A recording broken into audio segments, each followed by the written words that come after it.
요즘 우리는 이 세상 가운데서 예수 잘 믿는 사람들을 만나보기가 참 어려운 시대에 살고 있습니다. 우리 이민교회 안에도 예수를 믿는다는 사람들은 많이 있는데, 그러나 정말 예수 잘 믿는다라고 우리가 생각할 수 있는 그런 사람들이 많지는 않습니다. 정말 너무너무 귀합니다. 예수 잘 믿는다 이렇게 말들은 할지 모릅니다만은, 그러나 실제로 예수 잘 믿는 사람들을 만나보기는 너무너무 어려운 것이 오늘날의 우리의 현 상황이고 오늘날 이민교회의 현 주소입니다. 여러분 어떻게 생각하세요?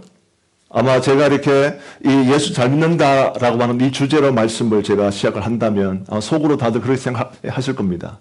목사님, 그래도 저는 예수 잘 믿는 사람이에요. 저는 예수 잘 믿는 사람 속에 아마 거기 포함될 겁니다. 이렇게 생각하실 겁니다. 근데 사실 우리가 예수를 잘 믿는다고 말하면서도 사실은 실상은 굉장히 이율배반적인 신앙의 모습이 많아요. 우리가 예수를 잘 믿는다고 말하는 우리에게 비복음적인 신앙의 모습들이 너무나 많이 있습니다. 그래서 이런 차원에서 정말 내가 과연 예수를 잘 믿는 사람 맞나? 나는 예수 잘 믿는 그런 사람인가라고 생각을 해보면 정말 고민이 될 수밖에 없습니다. 제가 오늘 이 말씀을 준비하고 있는 저도 마찬가지예요. 저도 목사로서 예수 잘 믿는 목사가 맞는가라고 생각을 한다면 제가 생각할 때는 그래도 예수 잘 믿는다고 생각하지만, 그러나 여전히 제 안에 남아있는 좀 이율배반적인, 좀 모순되어지는 그런 상황들이 꽤 많다는 겁니다. 우리가 다들 이런 상황 속에 있을 거라고 생각해요.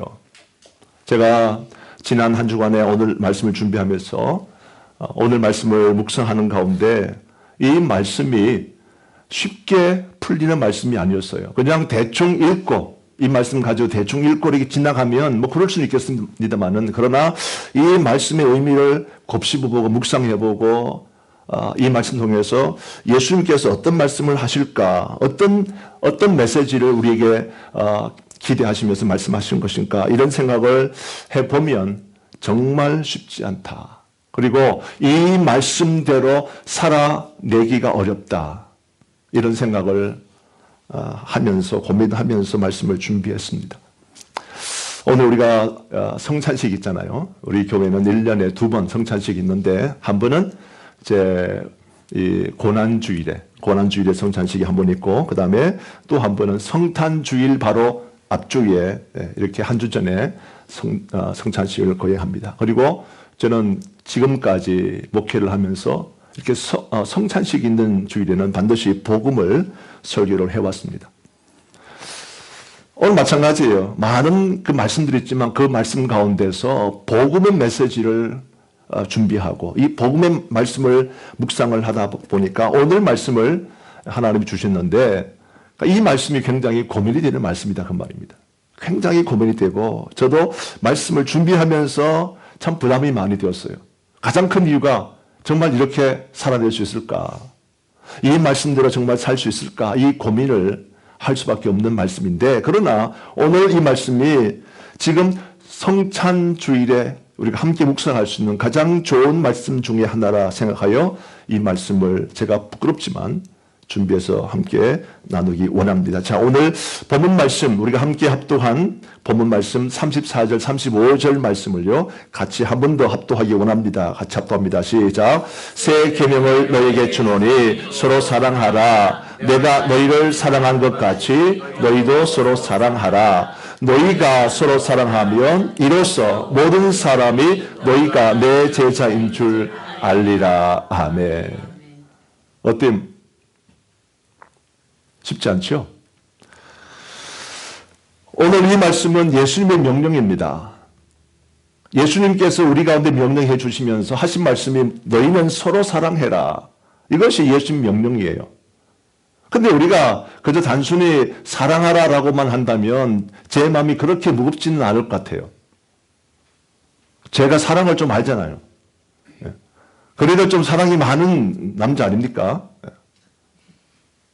인정하시더라도 제가 사랑이 많은 남자예요. 그래서 사랑을 잘 줍니다.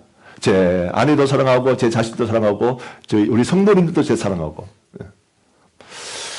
자, 그런데 오늘 말씀 가운데 너희는 서로 사랑하라 이렇게만 말씀하시고 이것이 명령이라고 한다면 제게는 그렇게 큰 고민이 아닐 텐데 문제는 그 다음 나오는 문장에 제 마음을 아주 짓눌렀습니다.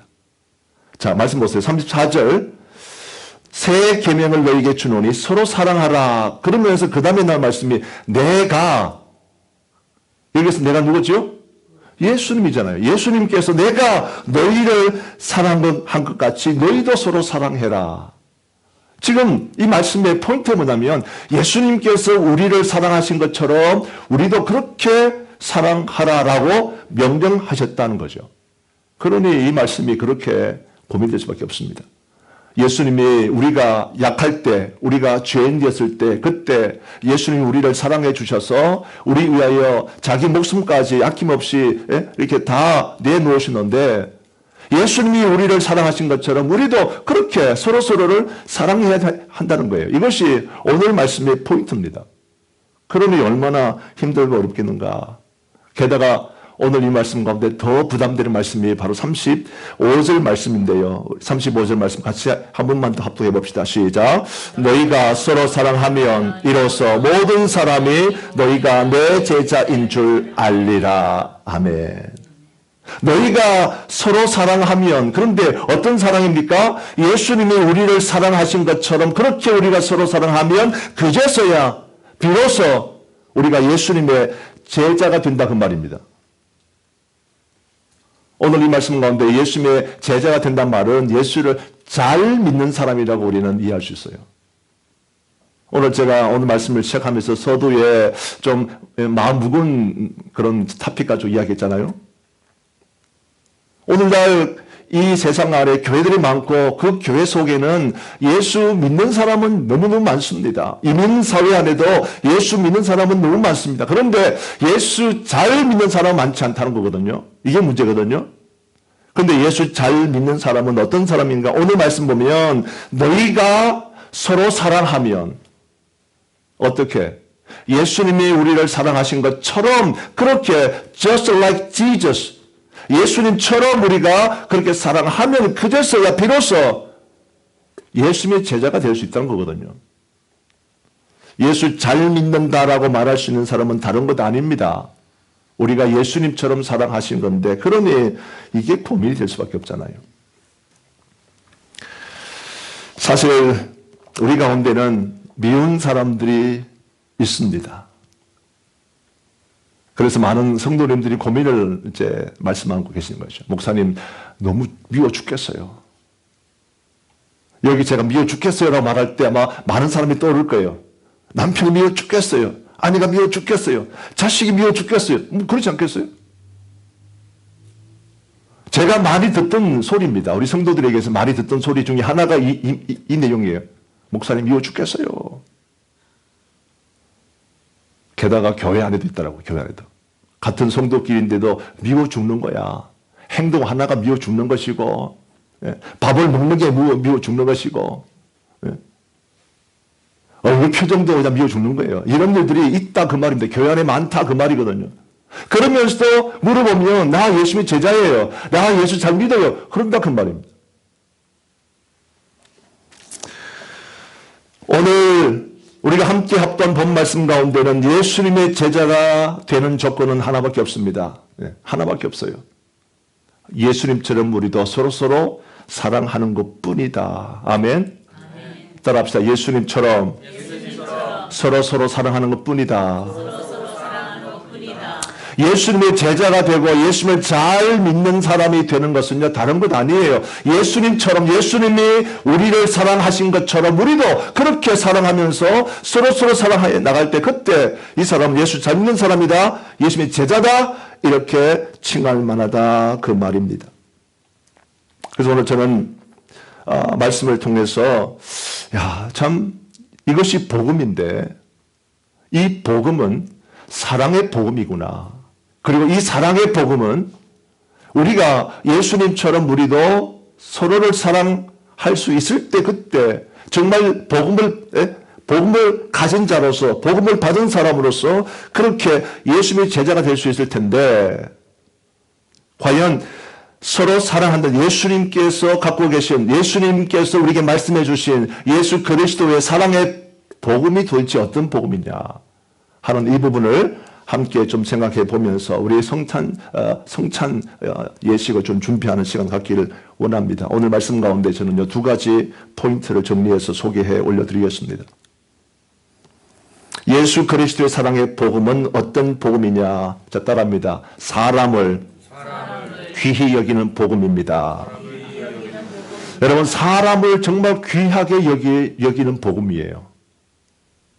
이때 예수님께서 사람을 귀하게 여긴다는 것은 우리가 생각하는 그런 차원이 아닙니다.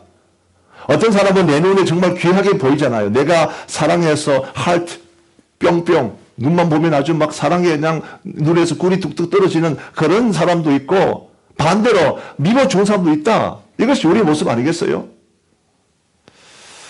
그런데 사람을 귀하게 여긴다는 것은요, 우리가 생각하는 그 차원을 뛰어넘습니다. 때문에 예수님의 사랑의 그 복음은 굉장히 수준이 있는 거예요. 우리가 정말 하기 힘든 그 사랑의 수준입니다. 제가 이 말씀을 준비하면서 유명한 신약자입니다.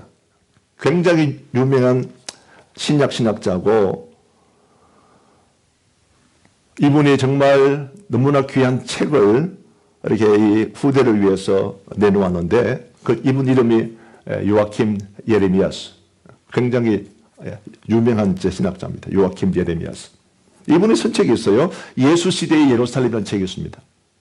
예수 시대의 예루살렘. 우리가 옛날에 뭐 삼국유사나 삼국사기나 이런 이제 역사책을 보면서 그때 당시 상황이 어떤지 우리가 짐작할 수 있잖아요. 아, 옛날에는 이렇게 살았고, 이렇게 신분에 문제가 있었고, 이렇게 먹고 살았다, 생활 양식이 이랬다. 이런 상황들 우리가 이렇게 히스토리북을 통해서 우리가 알 수 있듯이, 지금 요아킴 예레미야서라는 이분의 쓴 책이 뭐냐? 예수 시대의 예루살렘. 예수 시대의 예루살렘 모습이 어땠고, 그때 상황이 어땠으며, 그때 무슨 말들이 오고 갔고, 뭐 이런 내용들이 자세하게 기록되어 있는 정말 귀한 책입니다. 굉장히 두꺼운 책인데, 이 책에 보면 놀라운 사실을 우리가 확인할 수 있습니다. 우리 클릭 한번 해봅니다. 그때 당시에, 예수님 그때 당시 시대에 일곱 이 레벨이 있어요. 7가지의 상하 신분이 존재했답니다. 예수님 시대, 우리가 성경책 보면은 성경에 나오는 많은 사람들 내용이 등장합니다만은 이런 거 말고 그때 당시에 신분이 있었어, 신분의 차이가 있었어요. 신분의 계급의 수준이 있었습니다.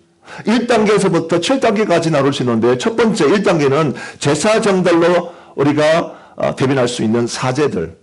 가장 최높은 단계입니다. 1단계 사람들, 사제들.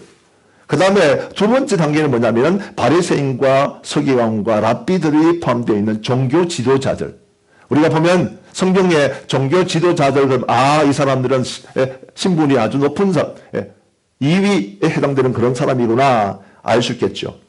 그 다음 세 번째는 이방인의 피가 섞이지 않는 정말 순수한 이스라엘 백성들이 있습니다. 그때 여러 이방 사람들과 피가 섞이고 이런들이 이게 혼혈이 믹스가 있기 때문에, 하이브리드가 있기 때문에 그런 게 없는 순수한 이스라엘 사람들이 세 번째입니다. 네 번째는 이방인 중에서 이렇게 하나님 백성이 되겠다고 개종한 사람들, 그리고 성전에서 일하는 종들인데 그런 사람들 중에서 개종자들, 그 다음에 그 다섯 번째는 사생아들, 특별히 창기에게서 난 사생아들, 또한 고의로 고자된 사람들, 이런 사람들이 5단계입니다. 그 다음에 6단계는요, 자연적으로 고자된 사람들인데, 이 사람들은 왜 이렇게 6단계인가 하면, 이 사람은 소위 말하는 이제 남자 구실을 잘 못한다 하는 의미로 천대를 받았다고 그래요. 천대를. 그리고 그 다음에 이렇게 핸디캡, 장애인들. 그 다음에 마지막 7번째, 가장 저 밑바닥에 있는 인생이 누구냐면 이방인들과 세리들과 창기들이었다고 합니다. 자, 이렇게 7단계가 예수 시대에 있었던 예루살렘의 그 상하 신분의 구조인데, 이 중에서 우리가 소위 말하는 상류층, 업스케일이라고 하는 상류층이라고 하는 사람들이 어디까지냐면 1단계에서 3단계까지예요. 1단계에서 3단계까지만 상류층이고 나머지 4단계에서 7단계는요. 아주 하층민입니다. 이런 사람들은 상류층 사람들과 교제할 수가 없어서요. 굉장히 아예 그냥 대놓고 무시하는 거예요. 이렇게 무시하고 상대하지 않고 사람 취급도 받지 못하고 아주 공식적으로는 그냥 죄인 취급을 받습니다. 이게 그때 당시의 상황입니다. 자, 이것이 예수님 그때 당시 상황인데 중요한 것은 이러한 때 예수님께서는 어떻게 행동하셨는가 이게 포인트예요. 우리가 이 내용 가지고 좀 관심을 가지면서 이 부분을 살펴볼 것이 뭐냐면 이렇게 예수님 그때 당시에 이런 상하 구조를 갖고 있는 이 상황 속에서 예수님은 과연 어떻게 행동하셨는가 하는 거거든요. 예수님은 이런 상황에 전혀 얽매이지 않습니다. 우리가 잘 알다시피 사복음서 말씀 보게 되면 예수님의 행동 하나, 예수님의 선택 하나, 이 모든 것 자체가 이런 그때 당시 어떤 신분의 이 상하 구조에 관하여 전혀 얽히지 않고 이런 것을 아예 그냥 파괴를 시켜버립니다. 이것이 성경에 기록된 예수님의 모습이에요. 이런 까닭에 우리가 잘 알다시피 예수님은 당시에 상류층 1층에서 마지막 3층까지 이 상류층 사람들로부터 굉장하게 비난을 받습니다. 우리가 잘 알다시피. 그래서 어떤 제 소리를 가장 많이 듣는가 하면 예수님은 음식을 좋아한다. 예수님은 술 먹기를 탐한다. 그러면서 아주 비난하죠. 이유가 뭐냐면 이렇게 하층민들, 특별히 맨 마지막에 밑바닥에 있는 세리들하고 창기들하고 이런 사람들과 함께 잘 교제하고 행동을 하고 그렇게 만나고 참 이 사람들의 친구로서의 삶을 살다 보니까 상주층 사람들은 그렇게 정말 힘든 겁니다. 보기가 괴로운 거죠. 그래서 아주 비판과 비난을 많이 하시는데 자 오늘 제가 설교하면서 왜 이렇게 하셨을까 하는 거예요. 예수님께서 이런 것을 모를 리가 없잖아요. 예수님께서 이런 신분의 상황 속에서 고위 참 높고 낮음의 이런 상황이 있는 것을 알고 있는 그런 사회 속에서 예수님께서 태어나셨고 그런 상황 속에 있기 때문에 그때 당시에 사회적인 이 통념에 관하여 모를 리가 없습니다. 그런데 왜 예수님께서는 이런 상황 가운데서 아예 대놓고 그들의 이 구절을 무시할 뿐만 아니라 오히려 사람들이 상종하지 않고 아예 죄인 취급하는 세리들과 창기들과 이런 사람들과 함께 교제를 하셨는가? 왜 이들을 용납하셨는가 하면 여기에 복음이 있다 그 말이죠. 여기에. 이게 뭐냐면 바로 예수님께서 모든 사람을 귀하게 여기셨기 때문이에요. 예수님께서 모든 사람을 귀하게 여기셨어요. 그래서 예수님은요. 이 모든 사람들을 사랑하신 겁니다. 가장 높이 있는 어떤 제사장들, 사제들만 사랑한 것이 아니라 모든 사람, 이번 맨 밑에 있는 최하층에 있는 이 사람들까지도 예수님 사랑하셨습니다. 차별을 두지 아니하셨어요. 모든 사람을 귀하게 여기신 것이 바로 예수님 사랑의 복음이다 그 말입니다. 때문에 우리가 이 말씀 통해서 우리가 확인할 수 있는 게 뭐냐면 이겁니다. 예수님은요 차별이 없어요. 차별이. 제가 늘 강조하지만 이 교회가 사람을 차별하면 안 됩니다. 우리 예수 믿는 성도들이 사람을 차별하면 안 돼. 이 사람은 돈이 많으니까, 이 사람은 많이 배웠으니까, 이 사람은 신분이 지금 시민권자니까 내가 사랑하고, 이 사람은 불체자니까 내가 미워할 수밖에 없고, 이 사람은 교회에 도움되지 아니하니까 내가 이 사람을 미워할 수밖에 없고, 이게 안 된다 그 말이에요. 근데 아시다시피 오늘날 이민교회 안에는 이런 것이 존재합니다. 사람들이 사람을 미워하고 차별을 둬요. 저 사람은 많이 못 배웠으니까, 저 사람은 신분이 지금 안 좋으니까 언제든지 우리 교회를 떠날 수 있는 사람이니까, 이 사람은 지금 신분 자체가 unstable. 그래서 사람들이 사랑도 주지 않고 마음도 주지 않습니다. 이게 오늘날 교회의 모습입니다. 안 된다 그 말이에요. 예수님은 차별이 없었어. 남녀 차별도 없었고요. 신분의 차별도 없었습니다. 모든 사람을 동일하게 귀하게 여기셨다 그 말이에요. 저는 우리 교회가 정말 모든 사람들을 동일하게 귀하게 여길 수 있는 교회이길 원합니다. 아멘. 모든 사람을 귀하게 여기셔야 합니다.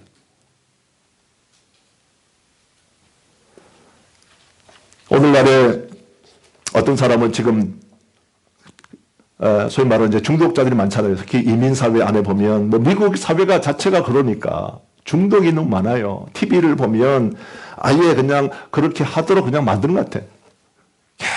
계속 술을 마시고 계속 알코올 이렇게 막 들어가고 또 다른 거 뭐 이제 다른 이제 마약도 들어가고 뭐 이렇게 자꾸 사람들이 이렇게 하다 보니까 참 유혹들을 많이 받잖아요, 사람들이. 근데 우리가 이걸 아셔야 합니다. 저 사람은 중독자니까 우리가 사랑하면 안 돼. 이 사람 중독자니까 우리 교회에 이런 사람이 없으면 좋겠어. 괜히 이런 사람들이 교회에 들어와서 교회 전체 분위기를 흐리면 어떻게 하겠냐고. 특히 말이에요. 좀 잘 산다 하는 동네 가보면 그런 거 있습니다.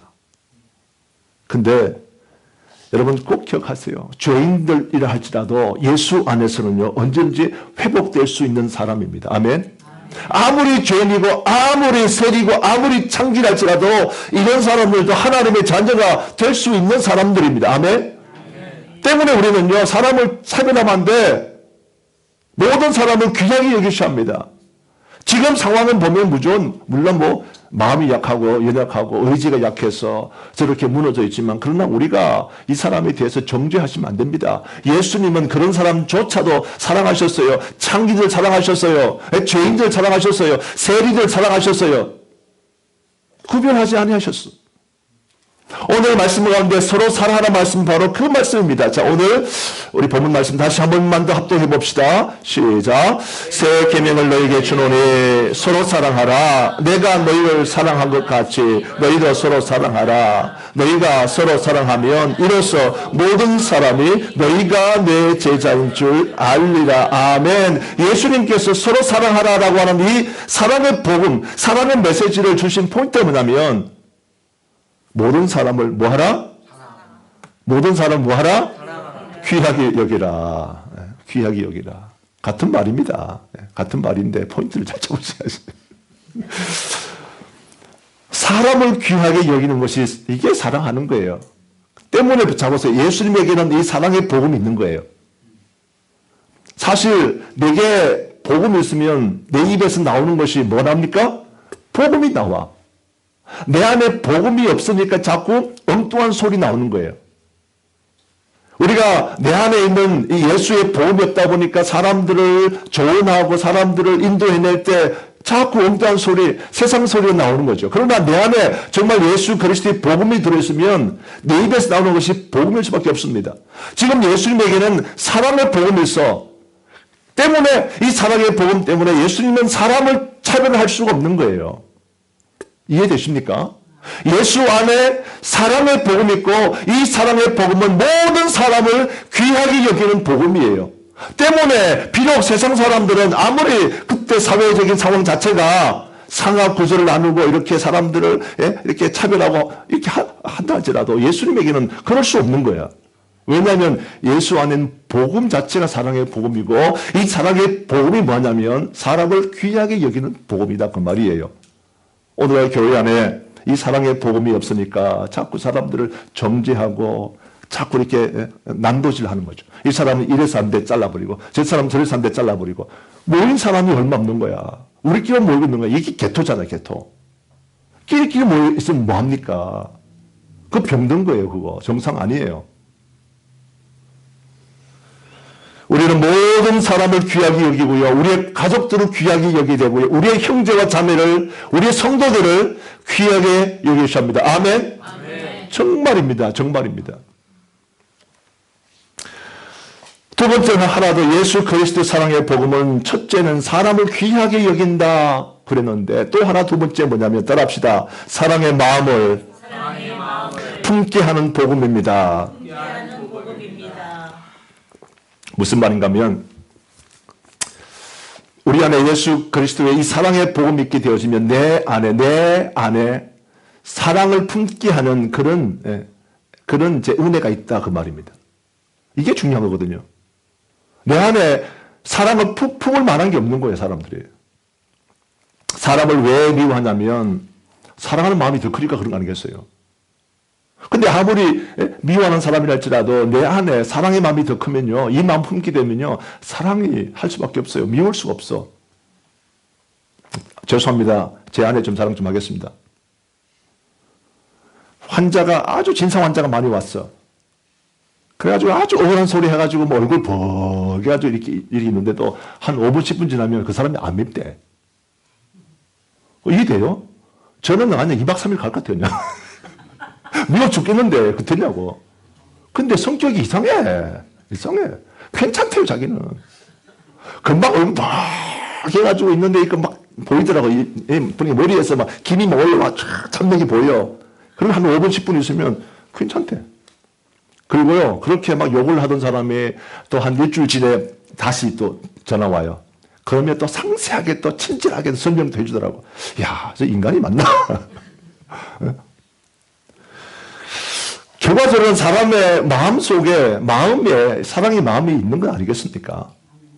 자, 우리 마태복음 9장 17절 말씀 가봅니다. 합독합니다. 시작. 새 포도주를 낡은 가죽 부대에 넣지 아니하나니 그렇게 하면 부대가 터져 포도주도 쏟아지고 부대도 버리게 됩니다. 새 포도주는 새 부대에 넣어야 둘이 다 보존되느니라. 아멘. 오늘 말씀 보면 낡은 부대가 있어요. 낡은 부대와 새 부대가 있습니다.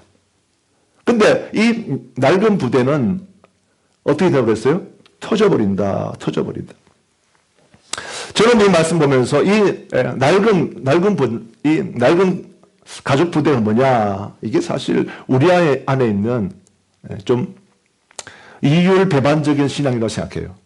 이율배반적인 신앙, 비성경적인 신앙, 소위 말하는 율법주의적인 신앙. 이건 정말 낡은 신앙입니다. 예수님께서 이것을 깨뜨리길 원하셨던 거예요. 그때 당시에 있던 많은 사람들이 갖고 있는 이 잘못되어진 신앙인데 이 신앙은 낡은 가죽부대 그런 신앙이었어요. 오늘날 성도들끼리도 보면 많이 잘 싸웁니다. 특별히 신앙적인 문제 가지고 많이 잘 싸우죠. 내가 옳래. 아니면 네가 틀렸네. 그러면서 서로 나의 신앙이 더 옳고 나의 신앙이 더 성경적이고 더 믿음이 있는 그런 신앙이라고 그렇게 우리는 스스로 착각하면서 그러면서 내가 믿는 하나님이 나를 사랑하신다 이렇게 착각하고 있는 거죠. 그러면서 다른 사람들을 비난하는 겁니다. 신앙적인 싸움을 한다 그 말입니다. 어느 교회에 정말 열심히 예수 잘 믿는 권사님 한 분이 계셨습니다. 이분이 한 분은 이제 주일 예배를 마치고 그날 목사님의 설교에 은혜를 많이 받았는지 울면서 목사님께 찾아와서 상담을 요청했습니다. 내용이 뭐냐면 이런 이야기입니다. 목사님, 제가 우리 친정언니가 미워 죽겠습니다. 이런 내용이었어요. 이 친정언니는 이단에 빠진 자입니다. 여호와 증인이라고 하는 이단에 빠졌고 여기 아주 골수분자로서 이렇게 있다 보니까 언니와 계속 만날 때마다 가족 모임이 있어서 만날 때마다 서로 부딪히는 거예요. 그러면서 이제 동생이 이 권사님이 늘 하는 이야기가 언니는 이단이야, 언니는 사탄에 속았어, 뭐 이러면서 자꾸 이렇게 서로 정죄하고 이렇게 하다 보니까 항상 만날 때마다 영적 싸움이 벌어졌고 그리고 놀라운 것은 이 싸움에는요, 승자가 없어요.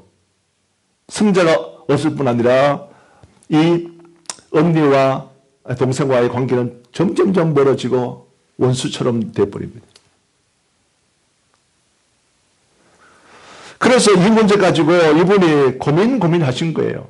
고민하시면서 항상 자기가 주장하기를 내 신앙이 옳고 언니 신앙은 옳지 못하다 틀렸다.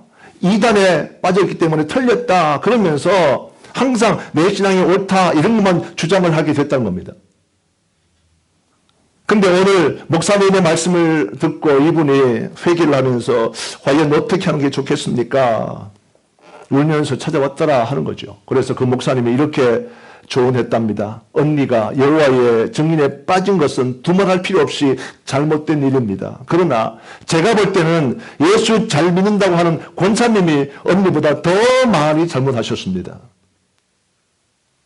이렇게 이분이 그렇게 말해줬다 그래요. 여러분 어떻게 생각하십니까? 지금 목사님 말씀이 옳아요? 틀려요? 왜 옳아요? 진짜 옳다고 생각하십니까? 누가 이단에 빠졌는데 우리가 이 사람 보면서 당신은 이단에 빠졌고 이렇게 해서 구원받아 죽겠냐고 이렇게 막 그렇게 이야기를 합니다만은 근데 오히려 제가 권사님이 잘못하셨어. 집사님이 잘못하셨어. 장로님이 잘못하셨어. 이렇게 한다면 저 목사 돌았나? 그러지 않겠냐고요. 근데 사실 가만히 생각해 보면요. 이게 옳다는 겁니다. 저는 어쨌든 목사님의 그 조언이 옳다고 생각해요. 왜냐하면 이게 복음이다. 복음. 사실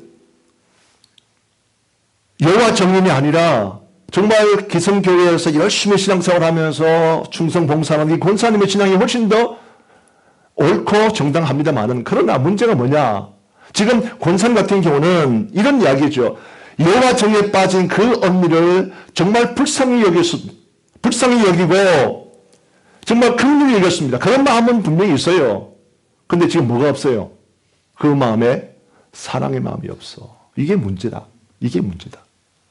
정말 이 사람에 대해서 내가 안타깝게 생각하고 불쌍히 여기는 마음이 있어서 참 이렇게 올바른 길로 인도하고 이단에서 건져내고 정말 이렇게 하는 것에 대해서는 충분히 짐작하고 이해할 만한데 그러나 그 가운데 지금 사랑의 마음이 없는 거 아니겠어요? 정죄하고 비난하고.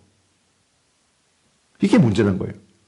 예수 그리스도의 사랑의 복음이 있는 사람은 그 마음속에 뭐가 있냐면 사랑의 마음이 생깁니다. 사랑의 마음을 품게 해서 그 사람에 관하여 안타까울 뿐만 아니라 어떻게 해서라도 인도하고자 하는 것이 있어야 되는데 둘이가 만날 때마다 그냥 네가 옳다 내가 옳다 서로서로 비난만 하면서 이 관계가 더 멀어지게 한다면 이것은 옳지 못하다 그 말이죠.